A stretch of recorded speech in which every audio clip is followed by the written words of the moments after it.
see you again. I was approaching. Hablando para el periódico Frontera de Tijuana. Sí, señor, por allá. ¿Qué se siente? No, pues ¿Qué se siente barrer con la división? la pinche bocina es mía y mis huevotes a la verga. Gracias. Hi, guys. Hi, guys. Right. Let's go. Congratulations Thank on the you so win. much, bro. What did you make of the fight as a whole? I know it ended with an injury, sort of, but what did you make of your own performance? I don't know nothing about injuries. I just know I beat Brandon Roybal. I get the W this night, and all that mattered to me right now, bro. So I'm so happy right now. You dominated pretty much in every aspect, especially the grappling. Is that where you knew you would shine coming into this fight against specifically Brandon Royval? Yes, and that's why I try to don't think about the injury. You know, I mean, okay. I know something happened in the fight, but I was dominate the fight. You know, dominate the fight. So just that matters for me right now. The Brazilian Jiu-Jitsu. I knew Brandon Royval is so amazing on the ground. But everybody forgets all my career. I was an amazing Brazilian Jiu-Jitsu fighter. I think right now I'm more a complete athlete. I'm more my striking is better right now. But my Brazilian Jiu-Jitsu is amazing too. You know. And then after your win, you obviously rightfully so said you should be next for the title and everything. Have you talked to anyone in the UFC at all about what's next for you after this win? Okay, the first time when UFC gave me Alex Perez to fight today, they say something like beat Alex Perez and you're the next for the title. Right now, they say the same stuff. I mean, it's hard to believe in them again, you know, because they put Alex Perez for the title. So I just want some respect for the company. I mean, I know never is a personal stuff. Never is personal. It's his business, his company. But I think I'm deserved to fight for the title. You know, that's it. Brandon over here. Yes, sir. So it's today about sending a message to let everybody know that you're that guy. Again, sir. Was today about sending a message to let everybody know that you're that guy for the next title shot? Of course, I mean, and I think my road to the title is harder to other people because, you know, I'm not a trash talker. I hate like, for example, I don't know, Twitter because it's too much hate there. You know, I'm a martial artist, so I think my statement was my fight, and that's it. You know. I deserve the fight for the title. I'm the #1 ranking in the flyweight division right now. That's it. How cool is it to be inspiration to other Latinos? Because a lot of Latinos, they into boxing, not MMA, but they see you out here choking people out, breaking their shoulders, and getting title shots. How cool is that to be for future Latinos coming up to see you doing your thing? And, hey, I could be like that guy. He just came off the show, and look at him now. That is an inspiration for me, you know. I say before that in other interviews, I want to be like the Julio Cesar Chavez of the mixed martial arts in Mexico, you know. I know I can be that guy, and I know I mean I want to inspire other guys, young guys like me in this sport in Mexico, in Latin America, and they can watch my fights and say, hey, I can do something in this sport. It's hard for us because we don't have a support for big companies, for the government. We are a third world country in Mexico, in Latin America. But watch me today, watch me now, and tell me why they can do something in this sport. And can you give us an insight to your mentality? Because you came out and took a lot of chances to get the result that you wanted. How come a lot of fighters don't take chances? It's like they play it safe and then they go to decision and they get all upset when they don't go their way. You're like, I'm not having none of that. So give us some insight to your mentality when you got in that cage today until getting your hand raised. Because it's like this is not going to decision. You were hell-bent on that. I know, I mean, the technique is important. The physical is important, but for me, my mindset is my most powerful skill. You know, I had too much pain. I had like too much problems before. You know, UFC released me. All everybody knows that shit in my history.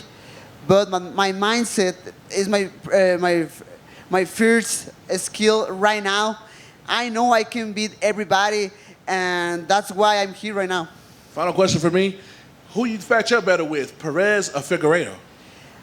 I think Figueiredo will win this tonight, but that's why I love this sport, you know, because Alex Perez can make the upset. He deserves the fight for the title, you know, and I say never is personal for me. Alex Perez deserves the fight for the title tonight, but I think Figueiredo is the winner tonight. Brandon, over here. I've interviewed you after a few of your fights, and I was at your fight outside the UFC in Southern California. Oh, One nice. of my Thank friends you. that trained with you. Yeah. What did it mean to you to be able to get back into the UFC and all of a sudden you were so much better? What did you learn when you were outside the UFC, and what was your feeling when you were outside of the UFC as far as what your future would hold? It's because something else born when I was in the bottom of my life. You know, I had too much problems. You know, UFC released me. I started to have like economic problems with money. My older daughter had an injury, and I don't have money. I need to my mother give me some money to pay the surgery of my girl. I was so disappointment of my life in that moment. So something happened, something born in that moment for me, and that's why right now I think it's other Brandon. You know, before when I beat Smolka, when I beat Ryan Benoit, Ortiz, even when I lost against Pantoja and Sergio Perez, was another Brandon Moreno. Right now, it's another monster different. It really seems that way. It seems like when you were younger, you just didn't have everything that it took. Do you like it anyway that you came as a younger fighter, or if you had your choice to do it again, would you have had them only bring you to the UFC when you were a little bit older and mature? Maybe. I mean, I think always is the correct moment. You know, always is the correct moment. I'm still young. I have 26 years old. I'm young, but I'm start too young too in this sport. You know, I'm starting this sport when I was 12 years old. I have almost 10 years like a professional. So I think always is the correct moment. That's it. Last question. Will this fight go the distance tonight, the main event, or will someone stop the other guy? No, man, I don't think so. I are both monsters, you know, similar styles. I think Figueiredo beat Perez, so I don't think we get some decision. No decision. No decision. I don't think so. Inside the distance. Awesome. Thank you, my friend. Thank you.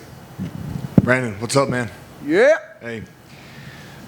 So let me make sure I understand this, because I'm not too familiar with the situation. But as you were explaining it, you were anticipating getting this title shot instead of Perez, and Perez got the title shot. According to the rankings, they have you at #1 and him at #4. So I'm wondering, what was the deal breaker? Because you had mentioned that, you know, it's the UFC's company, it's their business, it's not personal. Well, what happened? Do you know what the breakdown was? Man, I don't know. Until this moment, I don't know what happened when the UFC, when the company take Alex Perez to get the title fight. I mean, I don't have more words. I mean, I don't know. Well, because I plan to ask Dana White later, but I know... Please, and tell me I know what, how what's those safe to answers say. usually...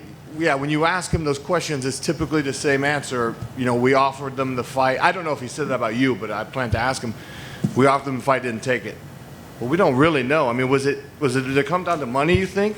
They weren't going to pay you guys enough, and your team didn't want to do it? No, I mean, I don't like to talk too much about my deals with the company, but doesn't worry about money. So what could it possibly be if you're the #1 guy then? I agree with Man, you. There's no question you are the #1 contender.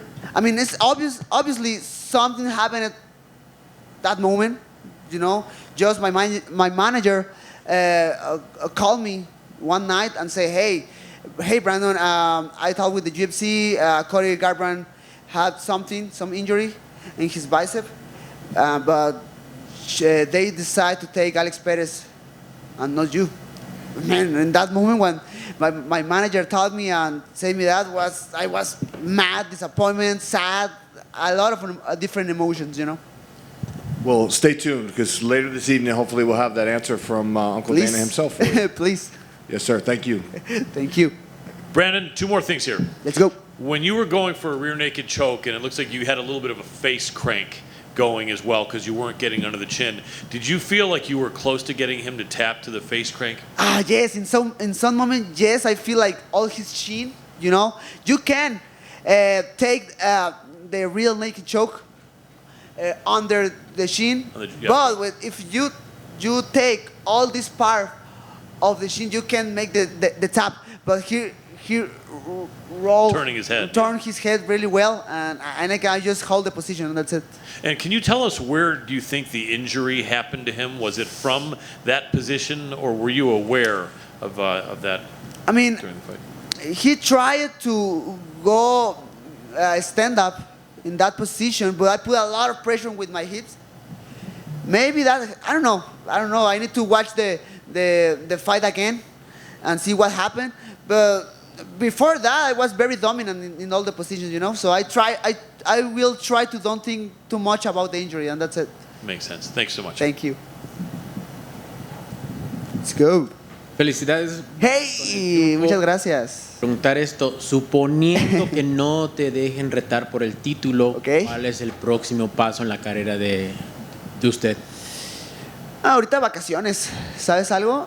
Tengo mucho tiempo prometiéndole vacaciones a mi familia, no lo he hecho. Siempre digo, hey, ¿sabes qué? Después de esta pelea voy a agarrar vacaciones. Y nunca lo hago. Y pobre de mi familia, siempre están encerradas en la casa. Y ahorita imagínate por la pandemia, entonces ahorita lo que sigue para mí son vacaciones. Quiero irme a algún lugar lejos con toda mi familia. No me importa el costo del vuelo, lejos del COVID, lejos de todo. Y después, supongo, es que ellos me lo prometieron. Supongo que lo merezco, hermanos. Supongo que no hay otro camino para mí más que ese. O sea, no sabría qué pensar si ellos aplican otra situación extraña en contra mía, ¿no? Ok, gracias. Y se pudo ir un poquito en el evento tu esquina, como que se alocó y te dijeron, tírale golpes. ¿Ellos sabían que estaba lesionado? Pues ahí están, mira. Pregúntales a la esquina. Porque pensé que... Se volvieron locos los dos. No, mira, es que en cierto punto yo lo escuché gritar un poquito. Le quito la base para que no pueda levantarse y me deja descubierto toda la cara. O sea, y veo que empiezo a conectar de forma cómoda y que no está respondiendo. Entonces yo simplemente fue a oler sangre y seguir con el ataque, ¿no? De acuerdo, pues otra vez felicidades y Muchas gracias. que salga todo bien. Muchas gracias. Let's go. Thank you guys. Thanks for your time. Thank you, Brandon. Awesome.